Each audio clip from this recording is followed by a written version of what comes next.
Hello everyone, welcome to Siri talks 139. ముందుగా మన ఛానల్ని ఫస్ట్ టైం చూస్తున్న వాళ్ళు సబ్స్క్రైబ్ చేసుకోవడం మర్చిపోకండి. అలాగే వీడియోని లైక్ చేసి షేర్ చేయండి.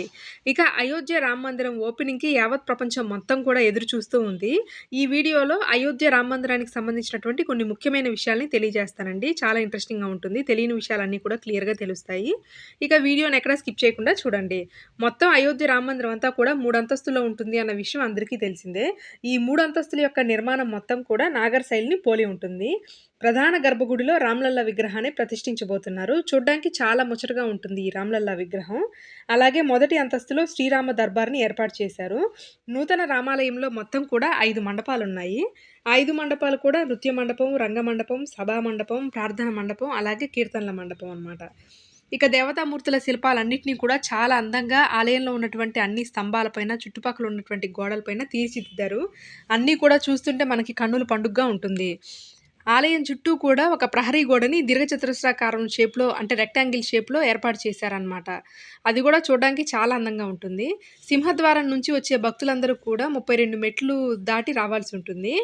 ఆలయంలో ఇంకా ర్యాంపులు, లిఫ్ట్‌లు అన్ని చోట్ల ఏర్పాటు చేశారు. ముఖ్యంగా దివ్యాంగులకి, వృద్ధాప్యంలో ఉన్నవారికి వీళ్ళందరికీ కూడా ప్రత్యేకమైన సౌకర్యాలు కూడా ఉన్నాయి. అలాగే ఆలయ సమీపంలో పురాతన కాలం నాటి సీతాకూపను కూడా నీట్‌గా రెడీ చేశారు. భక్తులందరూ కూడా అది దర్శించుకునే దానికి వీలుగా. అలాగే ఎప్పటికప్పుడు వైద్య సదుపాయాలు, లాకర్ ఫెసిలిటీ అన్నీ కూడా కట్టుదిట్టంగా ఏర్పాటు చేసి పెట్టారనమాట.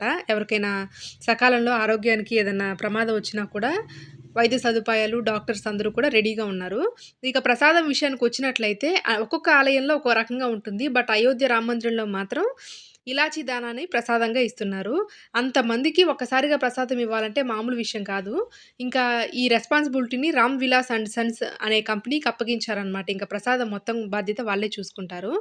అలాగే రామ్‌లీలా విగ్రహ ప్రాణ ప్రతిష్టని ప్రపంచం మొత్తం కూడా ఎప్పుడెప్పుడు చూద్దామని ఎదురు చూస్తూ ఉంది. ఓన్లీ స్పెషల్ పర్మిషన్స్, ఇన్విటేషన్స్ ఉన్నవాళ్ళు మాత్రమే చూడగలుగుతారు. దీనికోసం స్పెషల్ గెస్ట్‌లుగా రాష్ట్రపతి, అలాగే పీఎం ప్రధానమంత్రి మోడీ గారు, ఇంకా కొంతమంది సెలబ్రిటీలు, సాధువులు, వేల సంఖ్యలో భక్తులు అందరూ కూడా హాజరవుతున్నారు. మరిన్ని వ్లాగ్స్ కోసం మన ఛానల్‌ని వాచ్ చేయండి. అలాగే సబ్స్క్రైబ్ చేసుకోవడం మర్చిపోకండి.